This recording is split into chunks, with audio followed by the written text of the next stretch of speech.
Bonjour à tous et bienvenue dans cette nouvelle vidéo de support du cours d'histoire-géographie. Alors au programme de cette vidéo, je vais dans un premier temps revenir sur le chapitre qu'on vient de finir, donc pour y mettre une petite conclusion, puis nous entamerons le nouveau chapitre 2MC. Donc ce qu'on avait pu voir dans ce chapitre, qui je rappelle s'appelait La France et la construction de nouveaux États par la guerre et la diplomatie, c'est que le printemps des peuples avait réveillé un petit peu partout, donc dans les pays européens, une certaine volonté d'unification. Or, à cette volonté d'unification, Napoléon III va en jouer pour essayer de refaire de la France une grande puissance diplomatique en Europe. Pour faire ça, il va essayer de jouer sur deux grands idéaux de la Révolution française, que sont l'autodétermination et le principe des nationalités. Mais ce qu'on a pu voir par la suite, c'est qu'en fait, tout ça, c'était qu'une façade pour justement essayer de renforcer la puissance française. Ainsi, ce qu'on avait pu voir dans une toute première partie intitulée La politique extérieure du Second Empire, c'est que Napoléon III allait essayer d'intervenir dans tous les pays qui tentaient de s'unifier contre une grande puissance. Donc on peut par exemple citer la Roumanie contre l'Empire ottoman, le Mexique contre l'Espagne ou encore l'Italie contre l'Autriche.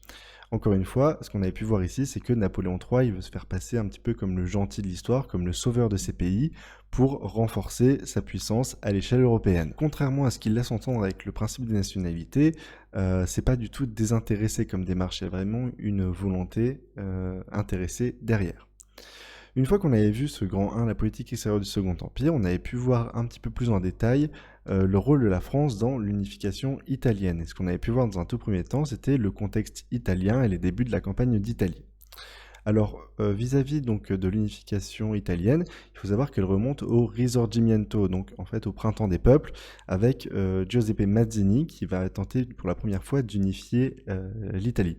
Toutefois, ça va pas très bien se passer pour lui parce qu'il va devoir s'exiler après que l'Autriche ait stoppé cette première tentative d'unification. Après cette tentative d'unification, justement, l'Italie va se retrouver extrêmement morcelée, c'est-à-dire que c'est pas encore une unité politique, ça forme pas un pays.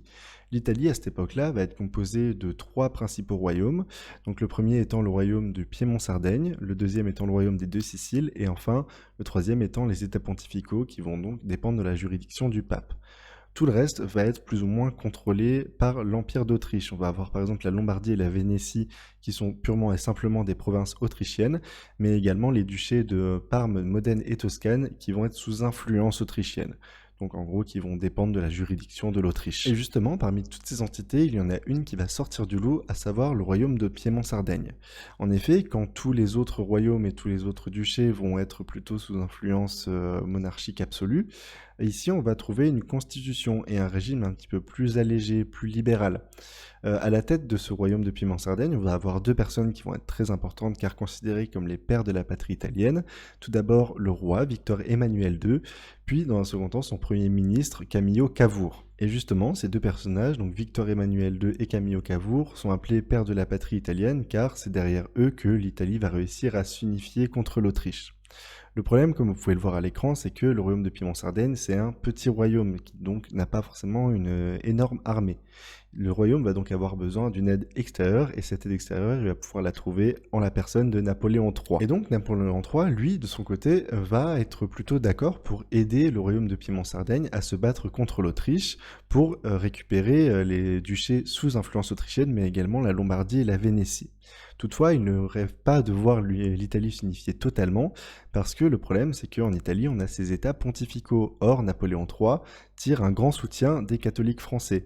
Donc, ce qui se passe, c'est que s'il aide le royaume de Piémont-Sardaigne à battre les États pontificaux, il va perdre le soutien de ces catholiques français. Mais bon, Napoléon III est prêt à prendre le risque et deux traités vont être signés. Un premier lors de l'entrevue de Plombières, donc qui va être un traité un peu officieux, le 21 juillet 1858, et un second accord, cette fois-ci officiel, un accord défensif, le 10 décembre 1858. Et justement, pour faire fonctionner ce traité défensif, le Piémont-Sardaigne va provoquer l'Empire d'Autriche pour que l'Empire d'Autriche lui déclare la guerre. Et c'est ce qui va se passer, ce qui fait que le royaume de Piémont-Sardaigne et la France vont se retrouver en guerre contre l'Autriche. Et cette guerre, justement, elle va plutôt bien se passer pour la France et le royaume de Piémont-Sardaigne, dans la mesure où leurs armées vont remporter 2 victoires décisives, une première à Magenta le 4 juin 1859 et une deuxième à Solferino le 24 juin 1859. L'Autriche, donc qui va être défaite, va être obligée de signer un traité, donc l'armistice de Villafranca, le 11 juillet, et elle va céder la Lombardie au royaume de Piémont-Sardaigne. Malheureusement pour Napoléon III, le royaume de Piémont-Sardaigne ne va pas s'arrêter en si bon chemin et va continuer d'unifier petit à petit l'Italie jusqu'à la fondation du royaume d'Italie en 1861. Donc Napoléon III va au final perdre son pari et perdre le soutien des catholiques français quelques années plus tard quand les états pontificaux vont disparaître. Néanmoins, encore une fois, Napoléon III n'est pas intervenu auprès du royaume de Piémont-Sardaigne bénévolement sans rien attendre derrière. Ici, grâce à la victoire donc des armées franco-piémontaises contre l'Empire d'Autriche, la France va gagner 2 territoires, à savoir le duché de Savoie et le comté de Nice, qui appartenaient auparavant à Victor Emmanuel II. Et ici, on va pouvoir voir quelque chose d'intéressant. En effet, le duché de Savoie est relativement proche culturellement de la France, donc au niveau du principe des nationalités, il n'y a pas vraiment de problème. Ça va correspondre un petit peu à cette idée que Napoléon III va essayer d'étendre dans toute l'Europe, même si on va avoir certaines voix qui vont s'élever pour demander un rattachement plutôt auprès de la Suisse. En revanche, pour le comté de Nice, c'est tout à fait différent.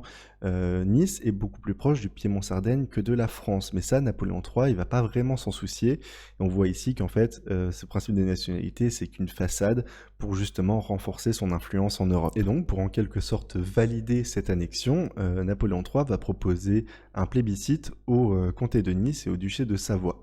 Donc plébiscite, c'est un terme qu'on a pu définir dans le cours, donc c'est une question simple auquel le peuple répond en votant par oui ou par non. Or, pour s'assurer que le résultat de ce plébiscite soit en la faveur du oui, donc pour l'annexion, il va faire un usage massif de propagande et ça va effectivement fonctionner car il va remporter son plébiscite et donc ces 2 entités vont désormais appartenir à la France. Une fois la question de l'Italie terminée, nous avions pu entamer le dernier point de ce chapitre intitulé l'unité allemande, une unité contre la France. Ce qu'on a pu voir ici, c'est que l'unité allemande, c'est également une unité qui est relativement ancienne, qui va dater déjà de 1834, avec une union douanière appelée Zollverein, qui va un petit peu unifier économiquement certains pays et certains États proches de l'Allemagne. Cependant, cette première unité de l'Allemagne n'est que purement financière, purement économique, et c'est vraiment qu'en 1848 qu'on va avoir la première véritable tentative d'unification avec donc une proposition du Parlement de Francfort, qui est un parlement qui a existé de 1848 à 1849. Le problème, c'est que le roi de Prusse, Frédéric Guillaume IV, va refuser cette proposition d'unifier une certaine Allemagne, parce qu'en fait, on lui proposait de mettre en place une monarchie parlementaire. Or, ça lui plaît pas tout à fait, cette idée-là. Lui, ce qu'il veut, c'est être empereur, ou du moins rester roi, et ne pas faire partie d'une monarchie parlementaire. Un autre élément qui prouve que la volonté d'unification de l'Allemagne est relativement ancienne, ça va être la reculade d'Olmütz en 1849. Alors qu'est-ce que c'est la reculade d'Olmütz? C'est le roi Frédéric Guillaume IV qui va proposer d'unifier l'Allemagne, une petite Allemagne, donc avec la Prusse et 28 autres États allemands. Mais ici, ça va être l'Autriche, qui est à l'époque une très très grande puissance européenne, qui va refuser, parce que elle, ce qu'elle veut voir, l'Autriche, c'est une grande Allemagne multiculturelle qui va englober donc tous ces petits États allemands, la Prusse, mais également l'Autriche, tandis que la Prusse veut unifier une petite Allemagne uniquement protestante, donc sans prendre en compte l'Autriche. C'est dans ce contexte qu'Otto von Bismarck va être élu chancelier en 1862. Or, Otto von Bismarck, il va vite se rendre compte de quelque chose, c'est que s'il veut unifier l'Allemagne, il va falloir faire la guerre. Et donc on va avoir des guerres qui vont éclater entre la Prusse et les États environnants. La première, ça va être une guerre contre le Danemark en 1864, qui va se solder par une victoire prussienne et donc l'annexion de certaines provinces, mais surtout une guerre en 1866 contre l'Autriche, qui, je rappelle, était à l'époque une très très grande puissance européenne. Et donc il se trouve que la Prusse va également la gagner, cette guerre-là, et on va avoir la création de la Confédération d'Allemagne du Nord, qui va être en quelque sorte une proto-Allemagne. Cependant, comme on peut le voir dans le titre de ce Grand 3, c'est que l'unité de l'Allemagne, elle va se faire contre la France. Alors pourquoi est-ce qu'elle va se faire contre la France? C'est parce que depuis les conquêtes de Napoléon Ier, on va avoir une véritable rancœur, une véritable haine anti-français du côté des États allemands. Or, Otto von Bismarck va en jouer et va essayer de faire en sorte que l'Allemagne puisse s'unir, mais contre la France en déclarant la guerre à la France. Et vous allez me dire, comment est-ce que Otto von Bismarck va se débrouiller pour que la guerre éclate? Ben, c'est très simple, il va se servir d'un imbroglio diplomatique qui a lieu en juin 1870 entre justement la France et la Prusse. Cet imbroglio diplomatique, ça s'appelle la dépêche d'Ems. Alors qu'est-ce qui s'est passé? Pour faire simple, Isabelle II, reine d'Espagne, va renoncer au trône. Or, Otto von Bismarck va tenter de faire en sorte que ce soit un des princes de cette confédération d'Allemagne du Nord qui accède au trône. Sauf que ça ne va pas du tout, mais alors pas du tout, plaire à Napoléon III qui va essayer de faire entre guillemets du forcing auprès du roi de Prusse, Guillaume Ier, pour que justement il puisse retirer ce prétendant au trône qu'Otto von Bismarck voulait placer. Et justement, le prince donc, issu de cette confédération d'Allemagne du Nord va effectivement se retirer. Donc ce qui va se passer, c'est qu'on va avoir un diplomate prussien qui va envoyer un télégramme depuis la ville d'Ems à Otto von Bismarck pour un petit peu lui faire part de tous ces événements-là. Et Otto von Bismarck, ce qu'il va faire, c'est qu'il va prendre ce télégramme et entièrement le réécrire, mais le réécrire de manière extrêmement insultante pour la France avant de le diffuser dans les journaux. Ça ne va pas du tout plaire à Napoléon III, qui va donc, quelques jours plus tard, déclarer la guerre à la Prusse. Ça y est, la guerre est déclarée. Or, le problème qui va se poser, c'est que la France n'est pas du tout préparée à cette guerre et les armées sont en très forte infériorité numérique. Donc forcément, ce qui devait arriver arriva. La France va subir de nombreuses défaites, dont une très importante le 2 septembre 1870 à Sedan. Pourquoi est-ce que je dis que c'était une victoire très importante pour la Prusse? C'est parce que en fait, Napoléon III va devoir se rendre, va devoir capituler devant la Prusse, mais va également devoir renoncer à l'Empire. C'est donc la fin du Second Empire et la mise en place de la Troisième République. C'est pas pour autant que la guerre va se finir, parce qu'elle va se poursuivre pendant encore quelques temps, quelques mois, avant que justement on ait une armistice qui soit signée le 28 janvier 1871, et donc la France va ici perdre l'Alsace et la Moselle au cours de cet armistice. Donc pour la France, c'est vraiment une défaite sur tous les points. Pour enfoncer le clou, Guillaume Ier, qui était roi de Prusse, va être fait empereur allemand à Versailles, dans le Palais des Glaces, donc ce qui va encore ajouter à l'humiliation française qui vient déjà de perdre l'Alsace et la Moselle. Et tout ça, ça va créer une très très forte rancœur de la part des Français envers l'Allemagne. Et ça va être important par la suite, comme on pourra le voir ensemble. Et c'est donc ainsi que se finit notre chapitre. Vous pouvez retrouver une petite trace écrite de conclusion qui reprend un petit peu tout ça sur Pronote. Mais vous pourrez également retrouver un DM. Alors ce DM, il sera à me rendre pour le 19 février. Et il est également trouvable dans les pièces jointes sur Pronote. Alors qu'est-ce que je vais vous demander dans ce DM ?